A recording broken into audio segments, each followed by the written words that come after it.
everyone, Lisa here. So if you're looking for a little bit of inspiration over the next couple of weeks, because we're all going to be spending a little bit more time at home, well, you don't have to worry because Knorr has got some cool recipe ideas for us. All you have to do is log on to www.knorrwhatsfordinner.co.za and you simply download their 21-day menu plan, which is so convenient. The recipe that I'm making for us today is a veggie and potato Sishebo, which really means veggie stew. You've got your cabbage, you've got your peeled potatoes, you've got frozen veggies, and then tomatoes, tinned or fresh tomatoes, and then onion. Okay, and then lots of your herbs and spices as well. Step one, you're gonna add your oil to your pan. When the oil's nice and hot, you're gonna add your onions.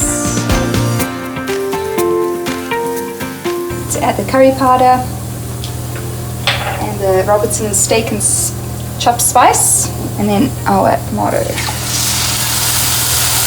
I'm going to leave this to simmer for 2 minutes. Now we're going to add half a cabbage. Okay, and you're going to let it simmer for 2 minutes.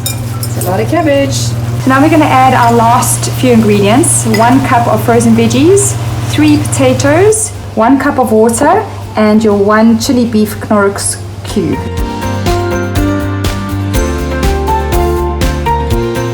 So it's been 30 minutes and the smell has been amazing. Wow, look at that. You've got a tablespoon of your cream of tomato soup. You're going to add it to 4 tablespoons of water. Just make sure there's no lumps.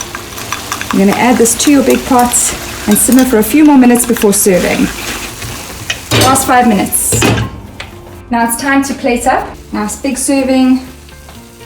Okay, you're going to serve with a little bit of your wild rice. You can serve it with quinoa. Ta-da! Enjoy!